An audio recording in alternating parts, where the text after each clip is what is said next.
Welcome in. It is a live reaction, instant reaction video stream. The Northside Baseball Podcast. Mitch Widmeyer, Brock is with us. Jason Ross is with us as the Cubs take Game 1 of the Wild Card Series 3-1 over the San Diego Padres. And in a best of three, if you can take Game 1, you feel really, really, really good about things in a really condensed series. Cubs pitching was brilliant in this one. The bats did enough to push the Cubs over the top at a 3-1 win. Jason, I'll start with you, I guess. Your first reaction to the Cubs taking Game 1 over San Diego. Credit to the offense. I know we're not probably going to talk a lot about the offense outside of like a couple of at-bats, but Nick Pivetta was really, really, really, really, really good today. I know we have this kind of tendency to be like, oh, here go the Cubs again. Here's all the offense's fault. I don't think it was the offense's fault today. The Pivetta pitched really well. The Cubs adjusted mid-game to his very fastball-heavy approach. Carson Kelly hit the first home run on an upper third fastball he's hit all season, top of the zone. So you could tell that the offense made adjustments in the game to make it happen. Kind of a good way to think of the playoffs. And it's not always exactly this simple, but ball go far, team go far. And ball went far today for the Cubs, getting those couple home runs. So I feel really good. The offense did just enough against a good bullpen. They scored a run off the bullpen. They put themselves in dangerous situations. So thumbs up to the Cubs offense for going up against some good pitching and still coming away with three runs and a W today. Brock, what do you think about it? I know Pivetta's kind of pieced together arguably his best year, and he's been around for quite a long time, and he's had a stellar season and kind of had a hunch that maybe if the Cubs could scratch a couple past him, if Boyd could hold up, you maybe feel good about your chances, and that's kind of how it played out. What'd you take away from this Game 1 win for the Cubs? Yeah, I really thought they were playing into Pivetta's game there for the first 4 innings where, they're just going to swing away at Pivetta's fastball. He's going to live in the top of the zone. And he really made Shaw and PCA look bad. But then Suzuki came through in, the 5th? And yep. I was like, okay, so they're going to get on the Cubs are going to get on the board before the Padres can, unveil that killer bullpen. And this kind of game just really sets up well given the new format because, they're playing 3 games in a row like a normal baseball series here, assuming they go 3 games. And Padres aren't going to be able to lean on just 4 guys, if they have to go in Game 2 and Game 3. So they're going to have to extend that bullpen a little bit, and Cubs are looking pretty good on top of, I know Jason's waiting to unveil this statement because the Cubs just won. No team has lost the playoff series once they've won Game 1, and only 2 times has it gone to Game 3. I assure you, I would have downplayed this had they lost today. But now that they didn't, I will hit on that. Knock on wood. That puts the Cubs in the driver's seat right now, and I'm really excited about it. So now I'm not going to downplay it. In fact, I think it's the best statistic that I could come up with right now. I mean, really, it's the only thing that matters at all. The Cubs can't possibly lose at this point because no one ever has. Yes. Yeah, statistically 100% guaranteed. There were obviously quite a few, I'd say maybe not quite a few. There were a few key points throughout this game. I think if we maybe hit on them in order, the first one was the decision to pull Matthew Boyd after 4 1/3 innings. 58 pitches, was doing pretty dang well. I would assume, and we'll hear Craig Counsell. Obviously, we're doing a live instant reaction, so we haven't heard Craig Counsell talk to the media yet or seen his post-game presser that has yet to take place. I would assume part of it, maybe you don't want to have Boyd see that lineup a 3rd time around. Maybe it's just an inherent trust in the arms in the bullpen. Maybe it's a combination of those 2 things. I will admit at the time I was like, I was skeptical of the move to pull Boyd in that spot with how he was pitching, knowing that there's a chance this series could go 3, and you can't really look ahead too far, but I would have opted to keep Boyd in. They didn't. It worked out well. They brought in Palencia, who hammered down the final 2 outs of the 5th and then pitched the 6th inning, and Palencia was as fiery as he's been throughout the season. What did you guys make, whoever wants to jump on it first, of the decision to take Boyd out? Because you got to admit, if Palencia comes in and he's on a little bit of shaky ground, gives up a run or 2, all of a sudden Craig Counsell, the narrative changes dramatically if that move doesn't work out when they pulled Boyd when they did. I actually really like the move. I was pretty pro it. I know it seems kind of weird in the moment, but in the playoffs, you don't play around with these kinds of situations. You have the top of the lineup coming up. You've got your best hitters are righties, and then the lefties in there are guys who are good. Like Luis Arias, he's going to hit the baseball a lot, but is he somebody that you're really worried about righty-lefty splits on? Probably not. So you go Daniel Palencia right there. You blow him up with 100-mile-an-hour fastballs.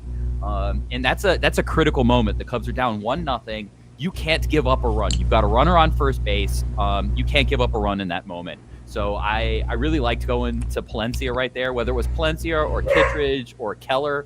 You go with a right-handed pitcher right there that you can feel comfortable with, that you feel like he can do damage on, and they did. And he came through in a big spot, and I think mentally that helped the Cubs get over the edge to the bottom of the fifth inning, where they break through, they score their runs, and while it wasn't like smooth sailing the entire rest of the way, the Cubs were kind of in control at that moment, and I think that was kind of a pivotal turning point, and which you go with the guy you really trust. So I like the move. I think that was a masterclass from Counsell in that moment. I really liked it.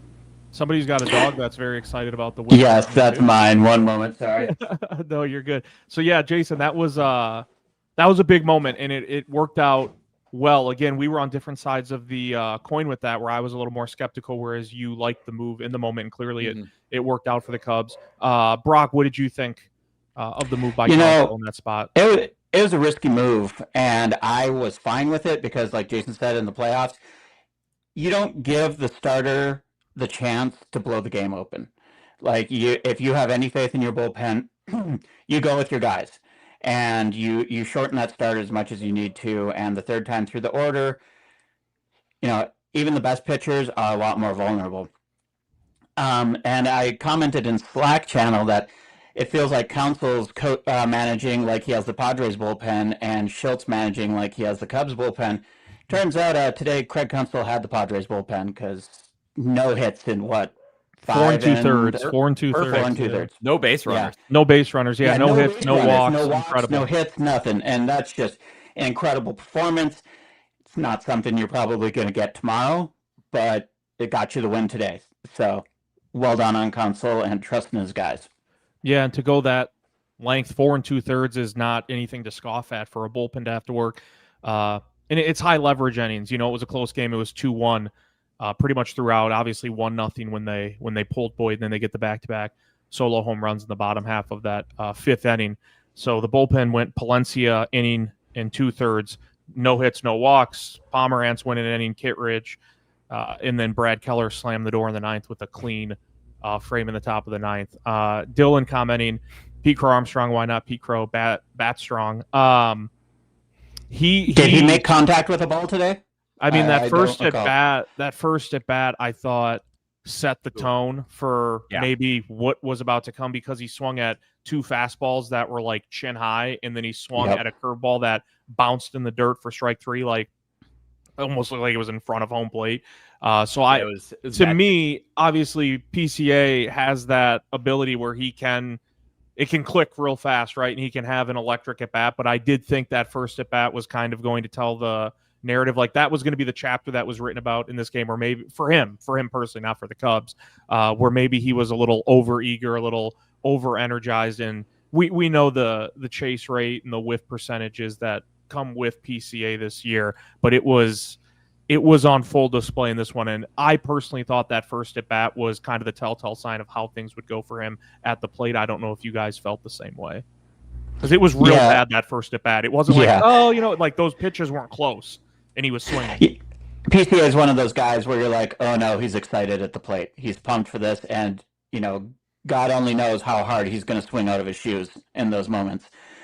And hopefully he can settle down and kind of get back into a rhythm. Second half of the season, he kind of fell into bad habits, but hopefully we're just seeing some first playoff game jitters, because get him out of your system. The Cubs still win. Get him out of your system. Like Cubs won. Yeah. Hopefully he can get a night's sleep and come back a little bit more normal tomorrow. Yeah, I mean, squaring up to bunt on 0-2, and I know Machado is deep and whatever, but still, that's a weird. I like the bunt. I like the bunt. Yeah. I wrote an article on that earlier this year. When he did that 0-2 before. Data wise, it actually supports him bunting in those situations. If he doesn't feel like it really does support it. When he's such a pull hitter that not only are they back on that, but they're way off the line. So you lose a lot of the fear that you can, like, you have to hit it right down the line, which takes away kind of the foul fear of the 0-2 strike. Really, all Pete has to do is find that green area over there. He did it in a situation against the Nationals, lefty pitcher. I wrote an anatomy of an at bat on it, and I ran through the data, and like, your expected batting average is well over 500 if you can just get that ball down, and that's regardless of your sprint speed. And PCA, we know, can run like the wind. I liked that he showed bunt there, especially on a day when you were just kind of like, after that first at bat, I didn't think he was going to make contact with the baseball, because that's kind of his thing. Today, he was either going to hit a home run or he was going to wildly strike out, and that was all he was going to be able to do unless he tried to do a bunt. To be clear, I wholly endorse. I've for 10 years, I mean more than 10 years, 20 years, since David Ortiz, I've been like, shift against the bunt, or bunt against the shift. Like, just do it, because I mean, you can walk to first base if you're capable at it. So I wholly support PCA doing that, especially with his speed and athleticism. I just think him squaring up to do that in that particular situation was an indication that he's just kind of out of his gourd right now, where like after that first PA, and he might be trying to reel himself in and try to make something happen, push a little too hard. Like I said, hopefully he just gets a night of sleep and comes back a little more well-adjusted tomorrow. Oh, and I want to give some props to Dansby Swanson. Oh, yeah. We should talk Dansby, because he was the man today. I mean, this is a wildly different game if he doesn't have those two plays in the first, 4 or 5 innings? Yeah. Yep. I mean, it might be 3-1 Padres at that point. Yeah, it really could be. Yeah, great plays. He was strong at the plate. I know he hit a decent fastball, just kind of missed it earlier in the game too. I thought he looked composed at the plate. He was great in the field. He scored the 3rd run on the tag up. I know that Suzuki and Kelly are going to get a lot of the flowers for hitting the back-to-back home runs. It's probably the things that we'll remember the most out of the game, regardless of what we think of it, when we look back on this playoff run, however long it is. Those will be the kind of the moments that'll stick in our head. But Dansby's probably the unsung hero of this game. Saved 2 runs, scored a 3rd on his own. And, it's moments like that we kind of forget when people complain about his salary. They say he's making too much money for what he does, but he's not even making that much money. No, he's really not. I can't stand 17 million a year.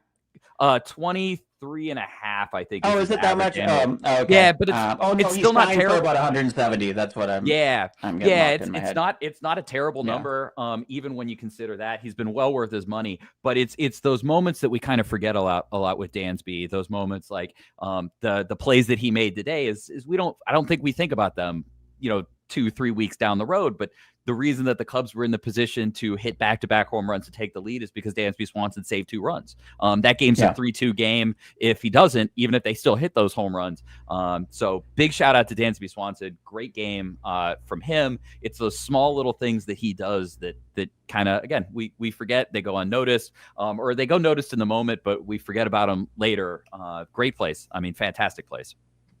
Yeah, I was kind of, at first working in order, but I do think we can come back to some of the stuff, because another little thing for Dansby was you're up 2-1, 1 insurance run feels massive in that spot. He starts the bottom of the 8th by hitting a line drive to left field for a single, gets to second on Matt Shaw's bunt, gets to third on a wild pitch, and then Nico Horner kind of just shortens up and takes one to center for a sacrifice fly. And that 1 insurance run in a game like this, again, I can't get over or emphasize enough how critical all those little things are in such a condensed series. It's not a best of 5. It's not a best of 7. It is a best of 3, which is why I think taking game 1, and Jason, you brought up the numbers, what happens when you win game 1 in these best of 3 series, how big it is. I thought Dansby just leading off the bottom of the 8 with that single, and how the rest of the bottom half of that frame unraveled showed how crucial that single was, because the Cubs were they didn't need it at the end because they won 3-1, but getting that extra insurance run at the time felt pretty big in a game where runs were really, really at a premium. Yeah, and I mean, you saw Jackson Merrill absolutely smoke the pitch, at the end of the game. He hit a pitch dead center field. He hit it basically 100 miles an hour off the bat, 384 feet to center field. If he pulls that ball a little bit, that ball's in the stands. That's a 3-2 game. And without that run, we might be talking about a 2-2 game instead of a 3-1 game or a 3-2 if he pulls it. So that those little moments like that, they matter. They're important. So him scoring the runs, him doing everything, he'd be the guy that I would give my MVP award. I said the offense. I wanted to talk about the offense, but really, Dansby Swanson's the guy that I would give my MVP award for Game 1 today. He did all the things to make sure that they were in a position to win. Where bullpen was great. Suzuki and Kelly came up huge, but really, I think Swanson was the guy who I think made the biggest impact of any single player. Yeah, and if Merrill ties up the game there, you do not want to go into extras against the Padres bullpen when they still haven't rolled Suarez out. There's right. If you go into extra innings, the Padres definitely have an advantage there. Absolutely. Fully. Looking kind of going back now, 1-0, bottom 5. Cubs go back-to-back home runs with Seiya Suzuki and Carson Kelly to take that 2-1 lead. I want to talk about Seiya Suzuki briefly, get your guys' thoughts on him, because this was a guy who that last, small sample size, but those last few games of the regular season started to tear the cover off the ball again, and you're wondering, will that carry over to the postseason for Seiya? And you kind of keep your fingers crossed that it does. I believe he had, someone correct me, I think he had 5 homers in the last 4 games. I know he homered in all 4, but including today, one of them. I think. And then right? he had it was 5 coming in today. Yeah, now 5 and 4 now games it's 6 coming in into the last today. 5. Now it's 6 and 5. Oh, yeah, okay. I had it backwards. So seeing that kind of gives you, I don't want to speak for you guys, but for me it gave me more faith and more juice to the idea that okay, he homers again in this game today when they're down 1-0 in the 5th, and the offense is just trying to scratch together anything against Pivetta, and Seiya kind of gets that going with a home run, and it gives you that juice and that belief that okay, he can carry this over maybe throughout the rest of this series, whether it goes 3 games or whether it's ended on Wednesday afternoon. So I thought that was a very, very promising sign for Seiya Suzuki to keep that power swing going that he had in the last 4 games of the regular season. I mean, he's looked Tucker's so good not going to hit. Yeah. I mean, Seiya has to be your guy, really, if Tucker is going to still be stumbling. And going into the playoffs, super hot, and there's almost no carryover in any way how somebody's doing, end of the season versus playoffs. Hitting a home run today is huge. I mean, and Kelly hitting a home run, because, again, if Tucker is going to scuffle, you need Suzuki, you need Happ, you need Horner, you need Kelly to come through. Yeah, it was a nice game. Expected batting average on the day 148. They still managed 6 hits. They hit the home runs, and that's what matters. The Padres had a slightly better expected batting average, but none of their balls would have been a home run at any single ballpark. Period. Right? None of them hit home runs. The Cubs had 2 guys who would have hit home runs about anywhere. In Suzuki and Carson Kelly. So. It's those little things in the playoff that kind of matter when guys are throwing the hardest, when you're going up against the best pitchers. It's really, really, really hard to string multiple hits in a row and make runs appear 4 to 6 in a bunch because you're walking and you're getting on base. That's just really hard to do. So sometimes you got to kind of run into some pitches in convenient times. Seiya Suzuki and Carson Kelly, they did that today. So I think that's the big differentiator between the Padres offense and the Cubs offense is that, they talked about it during the broadcast. These are 2 teams that do not strike out a lot. Both of them have a really good plate approach. They take their pitches, they'll take their walks, outside of like Arias and like PCA. But these are teams that kind of work the count. But the Padres don't hit home runs, and the Cubs hit a lot of home runs. And that's the difference today. The Cubs scored 3 runs because they, 2 of them left the ballpark, and the Padres scored 1 run because they didn't hit the ball out of the ballpark, and they allowed Dansby Swanson to make plays on balls. And when you put the ball in a position where Dansby Swanson can impact the game, you don't hit it over the wall where nobody can. It's those little things that kind of matter more in the playoffs. So Credit to the Cubs for finding those. And if Kyle Tucker's not going to be the guy who's hitting home runs right now, you need Seiya Suzuki to hit him. You need Carson Kelly.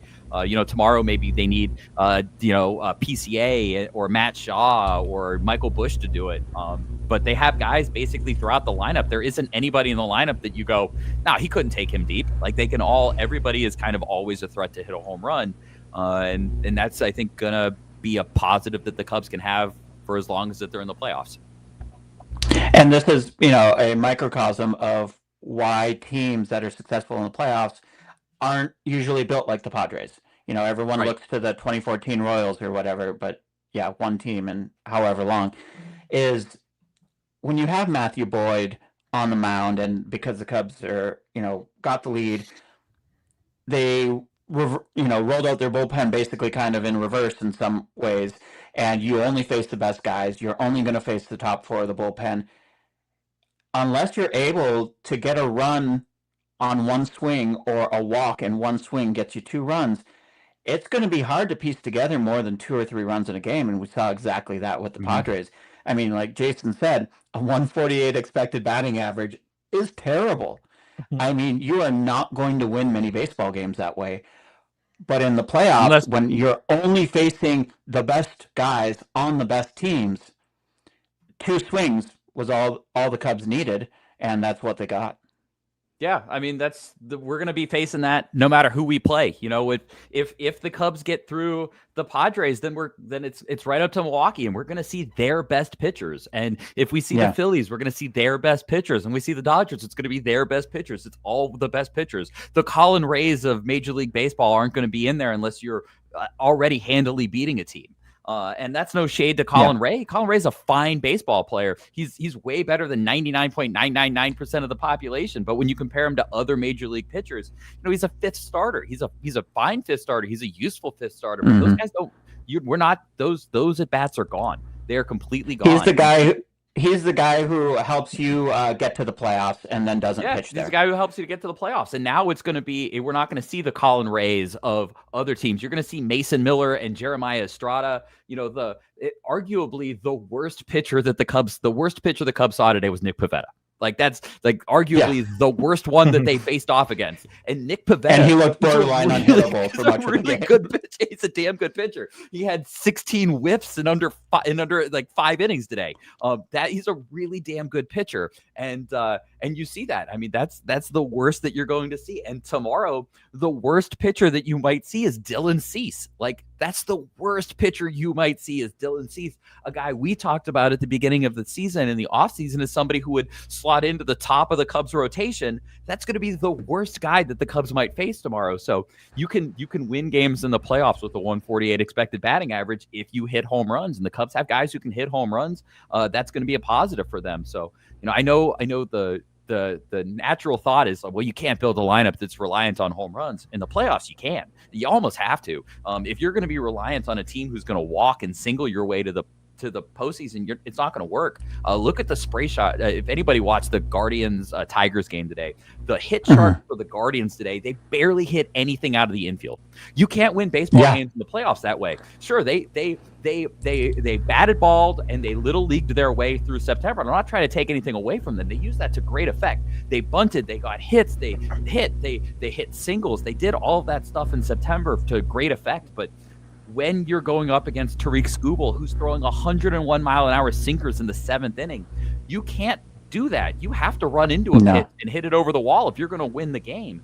And they scored 1 run today, and they couldn't. And so, the Cubs' ability to hit home runs is something that we probably haven't focused enough on as a positive going into the playoffs, because anytime they go into that lineup, you've got guys who can hit home runs, and that's going to really be a positive for them. Yeah, I mean, the Guardians are a great example, and they've been this way for years. Like, for 5 years, they just didn't have an outfield that could hit at all. Their outfield hit like their middle infield. And, when you rely on that, you're going to have games where the BABIP gods just kill you. And it doesn't matter what you do. You could be hitting 700 expected batting average balls, and they just land in people's gloves. And if they're not leaving the park, that's just going to happen. Now, the Guardians didn't even do that today because they couldn't get the ball out of the infield against Skubal. But, the Padres, same thing. They had, 2 or 3 well-struck balls the entire game, and they weren't strung together. They were in separate innings, and that's why the Padres ended up with 1 run. Yeah, I think I did watch that Guardians game, and the inning where they scored a run, I don't know if you guys were watching, it was literally ground ball to second that barely made it to the second baseman, a walk, and then a chopper over the head of Skubal, and a bang-bang play at the plate where he threw it home, and that's how they scored the run. And then they started the 9th inning down 2-1, the Guardians, with a ground ball to second, and to short, excuse me, and it gets thrown away, and Jose Ramirez ends up on third base with nobody out and doesn't score. And Detroit wins 2-1. Yeah, couldn't even punch one into the outfield. And that was with Skubal out of the game. That was with Vest closing the door. So, yeah.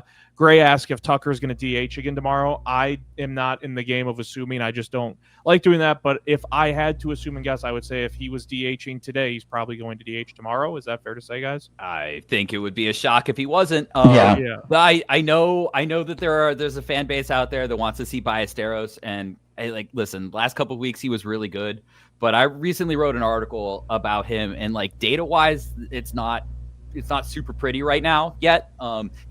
He hits way too many pitches to the middle and to the opposite field. And I know, when we talk baseball, go the other way, hit it where it's pitched. He's getting pitched inside and he's still going the other way. He's going to have to make some mechanical tweaks to really be a very good major league hitter. I think he can do it. I think the blueprint is very similar to Matt Shaw, except without all of the nonsense of fixing his hands and fixing his feet. Everything else is pretty good with Ballesteros. You kind of just got to get him to slide up in the zone and make contact a little bit out front of the plate.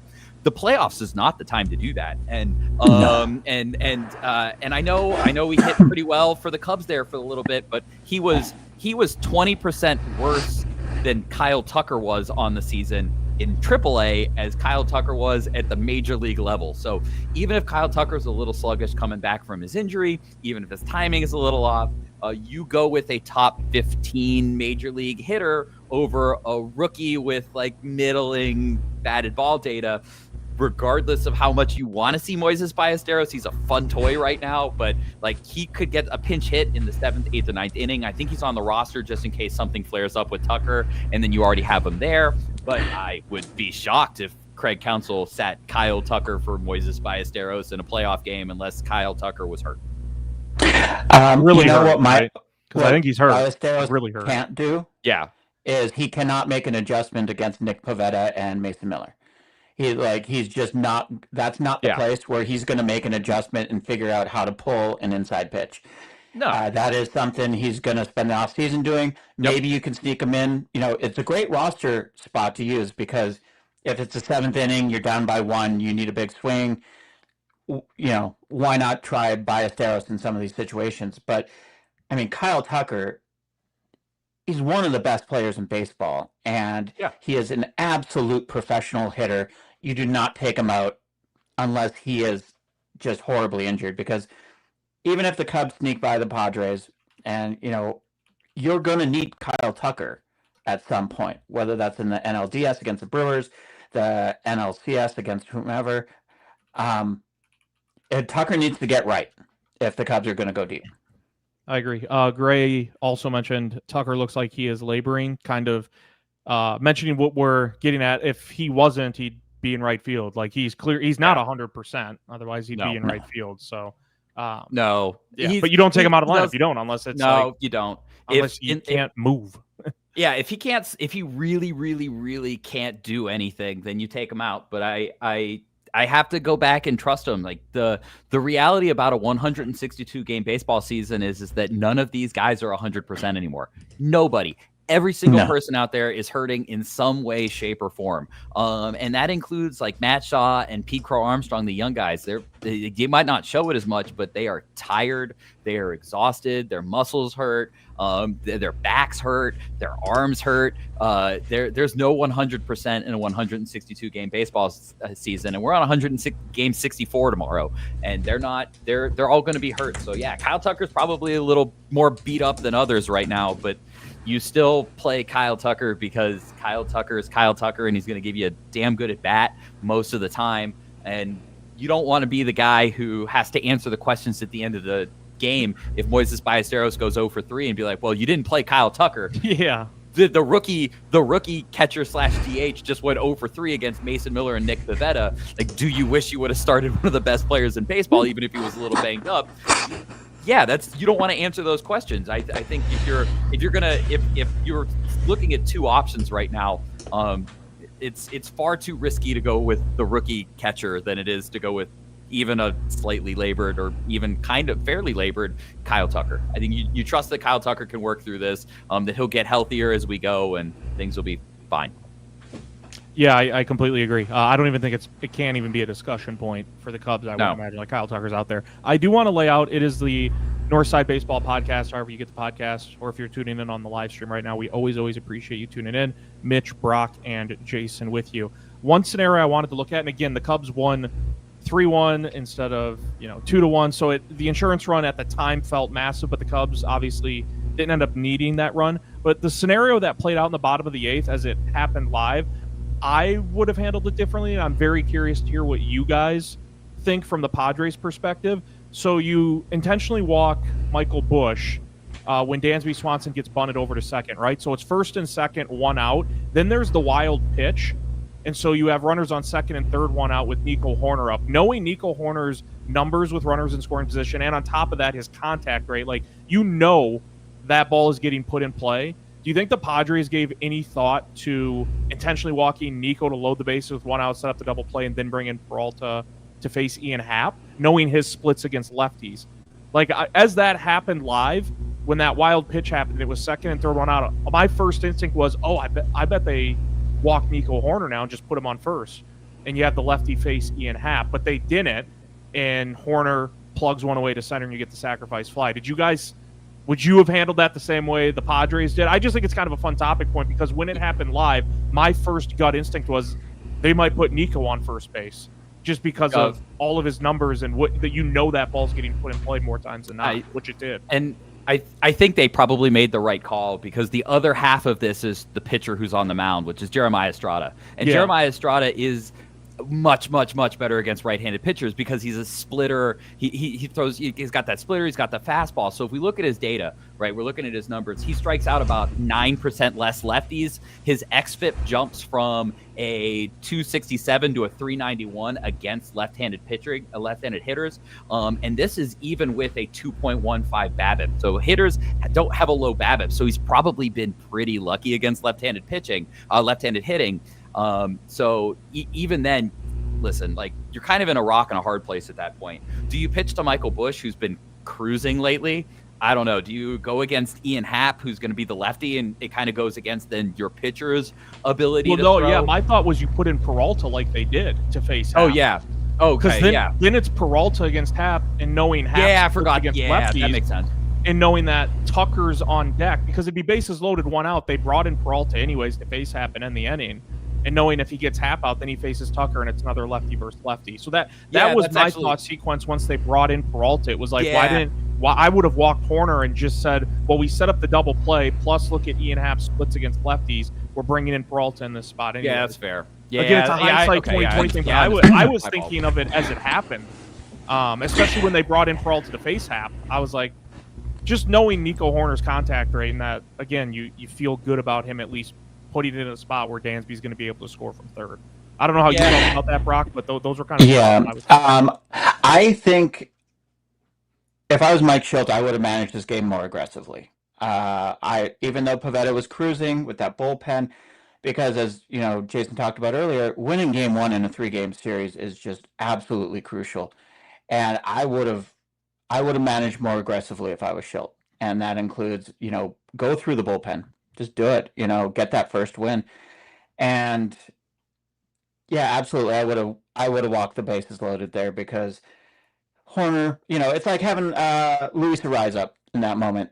It's like he's going to put wood on the ball. Yep. So if a guy's going to do that, there is a much higher chance that something productive for the other team is going to happen. In this case, Hoerner just got it to the outfield.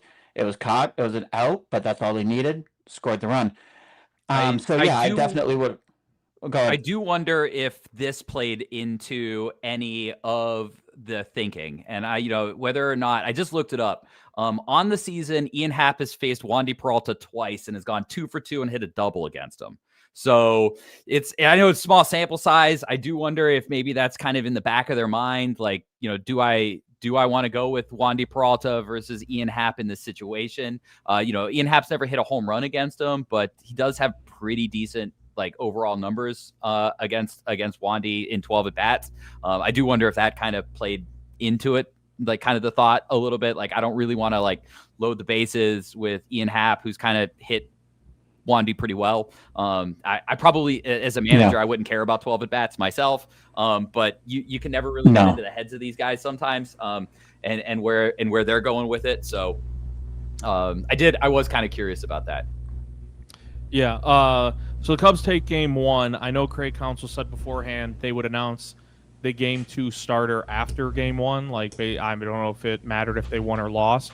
I was just scrolling through Marquis' social accounts to see if his presser has started or anything. It hasn't. Just since we're on live, who do you think starts game 2 on Wednesday for the Cubs? Either of them. I think Shota. That's what I mean, you have to go Shota, right? I mean, even though he hasn't been great. I thought maybe they would go with an opener.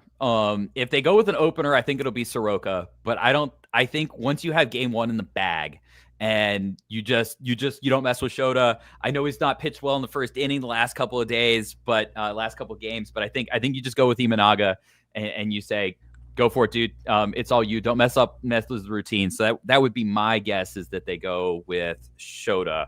But I think that Soroka would be the other option if you wanted to go opener. Yeah, the Padres can't hit lefties. They haven't really all season. And I would just go with the lefty in a conventional start, just straightforward. Don't overthink it. Like, if you only want to have Shota go, 4 innings or whatever, that makes more sense than using an opener to me, because like you want the Padres lineup and the top of their lineup committed to whatever it's going to be. And it's going to be a lefty. Let them face the lefty. Let them hopefully flail away. They haven't performed against lefties all season. I would just rely on, the big macro numbers there and go with Shota. Yeah, I wouldn't. If it is Shota, I would get the logic behind going with an opener. Jason, this is something we talked about either a week or two ago. I brought it to the table as a topic point. Like, Shota's numbers in the first inning, I think it's like 5 out of the last 6 or 6 out of the last 7 starts have been bad, like real bad. And so that is a worry out of the gates. But you balance that with what Brock just said about how the Padres have been against lefties this year. If you're starting Shota, I would just get him out there in the first inning, because if you start with an opener, then does that get in his head? Like, oh, they had to put an opener out there because of how much I've been struggling early on. So if it is Shota, and I would hope that it is for game 2, just put him out there in inning number 1 to get it going. And then was it confirmed that is Cease game 2 for San Diego? Yeah, they had already said Cease game 2. Okay, over King. Which King's coming back from an injury right now. So, King. He's been a little bit dodgy, and Cease has not been good this year.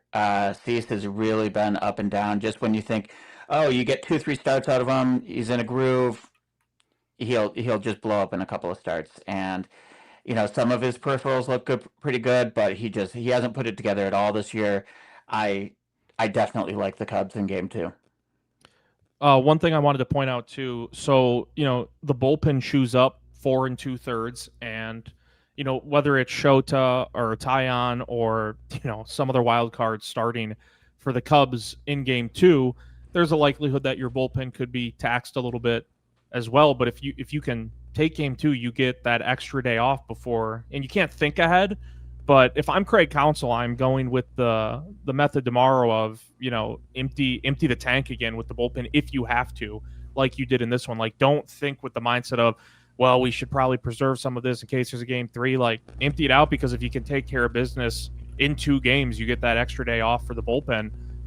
You get Thursday and Friday before you would play game 1 and Saturday. And I know the Cubs can't necessarily talk about it in that way, but we're not on the team, right? So we can talk about a little bit of foreshadowing and how this thing could play out for the Cubs. Because I don't know if you guys feel differently, but whether it's Shota or Taillon, whoever goes in game 2, I'm not expecting like 7 innings, shut down baseball and like 5, 6, maybe. I'm sounding a little greedy saying 6, right? But we're not. I don't think he goes a pitch over 5. Yeah, yeah, I don't think he goes a pitch more than 5. No, and the Cubs don't have an arm that you should do that with. Yep. No. No, you need like the class of like Scooble or just one of the elite guys, and you're like, let's go 7 innings.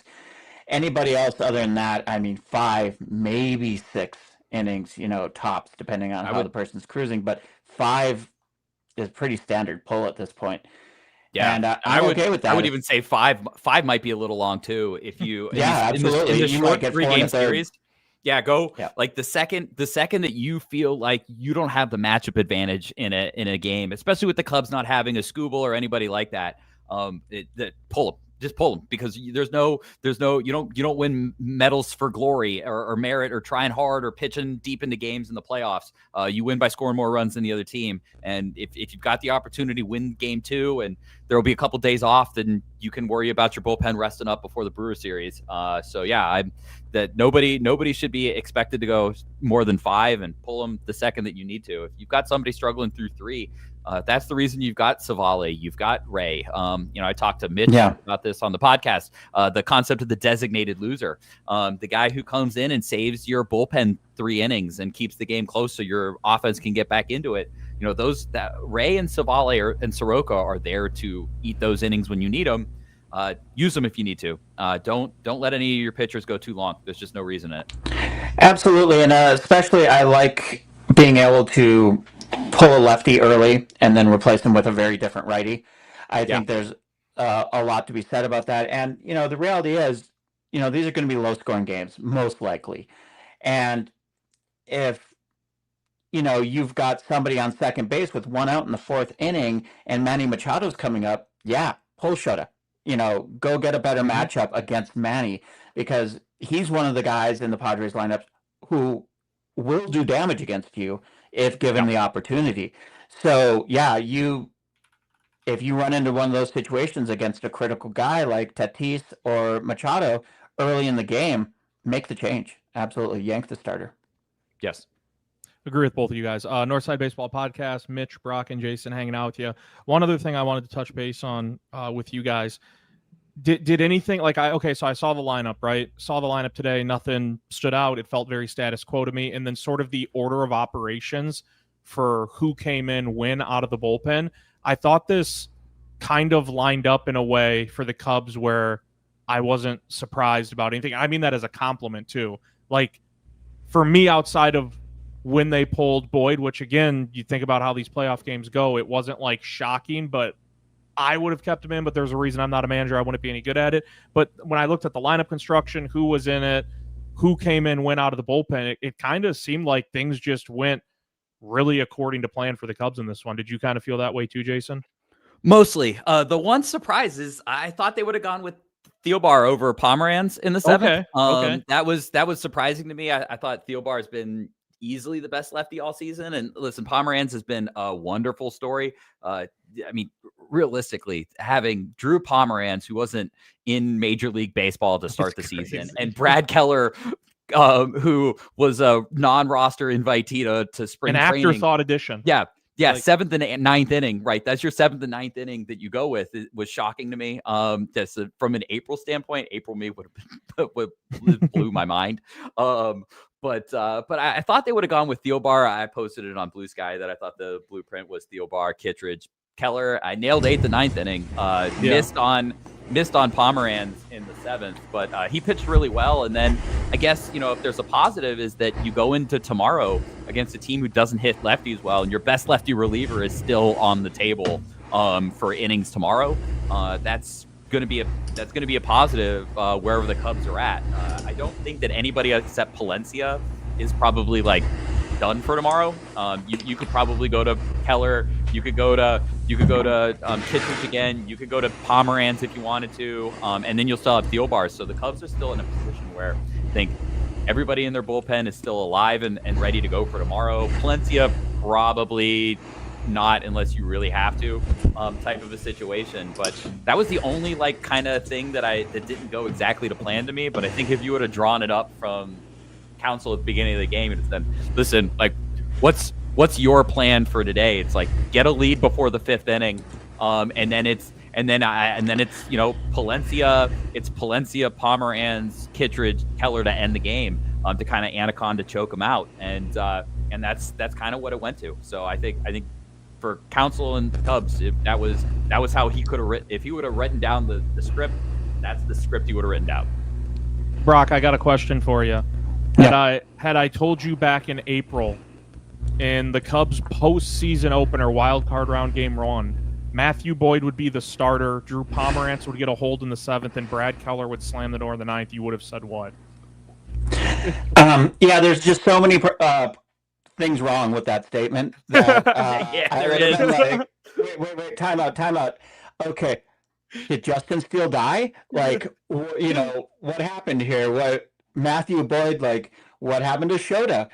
It's kind of crazy how this is shaken out, and kudos to Hoyer for, the Presley trade was pretty questionable at best. The metrics were starting to look like Presley was on pretty shaky ground, and it turned out he wasn't on shaky ground. He was cooked. Oh, hey, we have update on tomorrow. Just came through. We are all wrong. They are not starting Mike Soroka. They are not starting Mike Imanaga II. They are starting Andrew Kittredge. They're going with the opener. Wow. Okay. Sorry, I just caught Counsell say it. Wow. That's wild. Okay. Yeah, so they are going with the opener, and I think it makes sense when you think of the top of their order. If you want to kind of shield Imanaga from going 3 times against Tatis and Machado, how do you do that? Well, you throw your best reliever who kills righties, Andrew Kittredge. Yeah. Kittredge kills righties, and the only lefty you're probably going to see at the top of your order is going to be Arise, who he's going to do Luis Arise things no matter who you throw. Like let that's him single. What he does. So, like, let him single. I love it. I kind of like it. Yeah, Luis Arise, the worst case scenario is he singles. The best case scenario is he singles. That's really, all you're going to get out of him. So if you're close to guaranteeing that you're going to get Tatis and Machado out around him, I'm not worried about Luis Arise at this point. I have long advocated that the Padres should not have Luis Arise in the lineup where he is. And I'm not a lineup guy. I'm not a guy who gets worked up about it, but putting Arise second in a lineup like that is just kind of ridiculous to me. So they're going with Kittredge as the opener, which I was wrong about. About 20 minutes ago, I said if you're going to go with Shota, just put him out there for the first inning. But again, it's not a move where I don't think any of us are like, what the heck are they doing? What are they thinking? Like, look at Shota's first inning numbers the last month, last 7 starts. It is not pretty. So. Did he now, Jason? Did he say that Shota will follow? Because that's obviously the assumption. He did not say anything about imagine following. It's Ion after that. Yeah, I would imagine it's definitely Imanaga. That's why they're going with Kittredge up top. Yeah. He's gonna follow it up with Colin Ray. Yeah. But I would imagine it's Imanaga. But yeah, it will be Kittredge tomorrow. And you guys are both fine with that. Yeah, I'm fine with that. Honestly, the more I think about it, let's see. So it's going to go Tatis, Arise. So, you have a bad matchup with Arise, but again, Arise's ability to do damage is incredibly limited. And then you have Machado. Then you have Bogarts. So, right? Merrill, right? Okay. Yep. But Bogarts is another righty if you get to that point.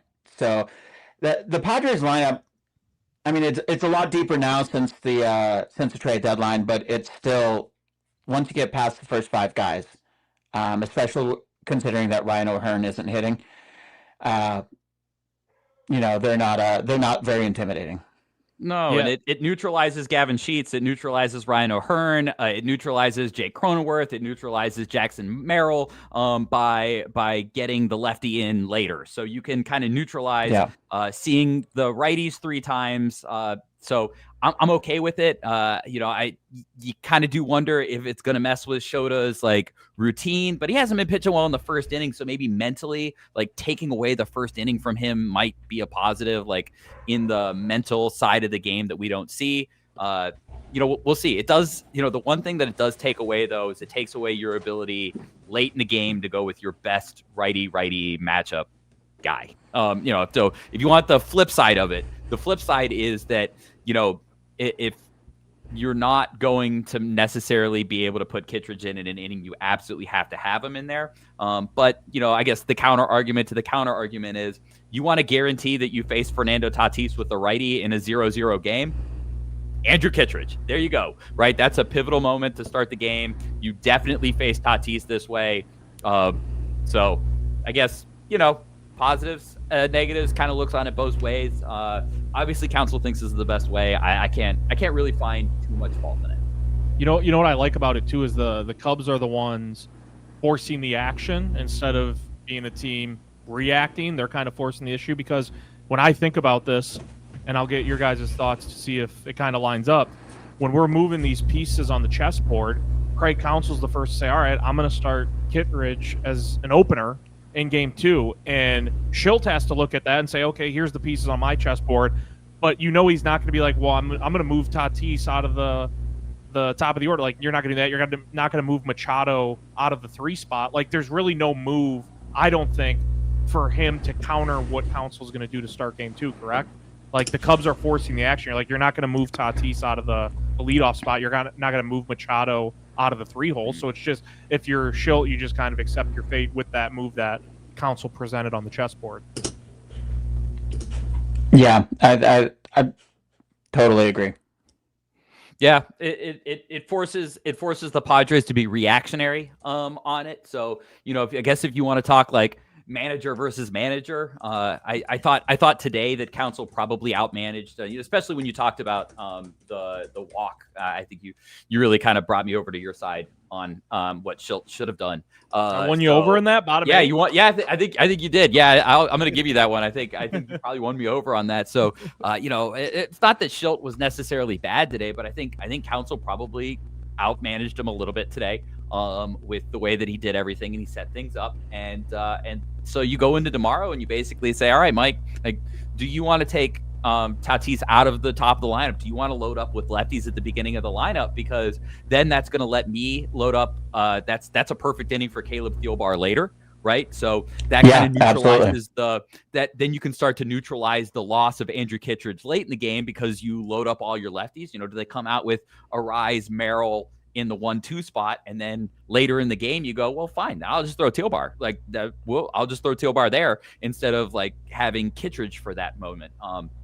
So it does kind of force the action and force Schilt to kind of decide, do I just accept it? Do I make a reaction to it? And I think after game 1, it's probably edge Counsell in that aspect. You brought in Counsell for these reasons, to outmanage people, to give you a slight advantage in the margins in these things. So if whether you feel you like it or not, I do like the fact that it does put a little bit of pressure on Mike to now decide, what does he do? How does he handle that? Does he accept it? Does he let Counsell just kind of have his way on this? Or does he then come back and change his lineup and then allow for maybe a secondary move from Craig? But yeah, I think it's interesting to see kind of Craig push the chips on it a little bit. Yeah, one other note with that too is, let's just say the Padres went with the same lineup, right, for game 2, which is not like an unfathomable thought that like they very well might roll out the same lineup. And let's say Kittredge goes, 1, 2, 3 in the first. If that were to happen, you're looking at Shota. 4 of the first 5 guys he's facing are then lefties. And so that if you're the Padres, you kind of feel like you're behind the 8 ball. Like if Kittredge can give you a scoreless 1, 2, 3 first inning, you immediately feel good about your chances, because 1, maybe that helps Shota, who has struggled in the first inning for whatever reason for the last 7 starts or 6 out of the last 7 starts, and then you have it lined up where the Padres are going to have a bundle of lefties that are going to have to face Shota right when he comes in the second inning. So you just feel like if it goes how Counsell is envisioning it, it does line the Cubs up very, very well tomorrow afternoon on that side of things. Yeah, and if Kittredge does get through the first inning, and he takes, Tatis and Machado out, and Shota doesn't have to face them until, the third inning or what have you. That greatly increases the chance you might get 5 innings out of Shota, because then he'll get those extra 6 guys to maybe go from 4 to 5 innings, and then all of a sudden you're through 6 innings and you're probably in pretty good shape. Yeah, you probably are. Did you guys have any other final thoughts you wanted to touch base on? Cubs win game 1, 3-1 over the Padres, best of 3 series. No, other than I was just gonna say I like doing these after wins more. So hopefully we get another win tomorrow. We do this because I don't want to do the sad, depressing loss. The live reaction is a little bit more fun when they win. So and then looking at do a doom or gloom game 3. Yeah. I don't want to do that. Brock, any final thoughts? No, I mean with Cease going tomorrow, I really like the Cubs' chances, but I've also just completely hammered. I've put my foot in my mouth by saying that. I've watched Dylan Cease pitch a fair amount this year. I've not been very impressed. He's having an off year. It really speaks to the lack of depth in the Padres roster that he's getting game 2. I really like the idea of going, we've really talked through the Kittredge Shota move. I really like that going into game 2.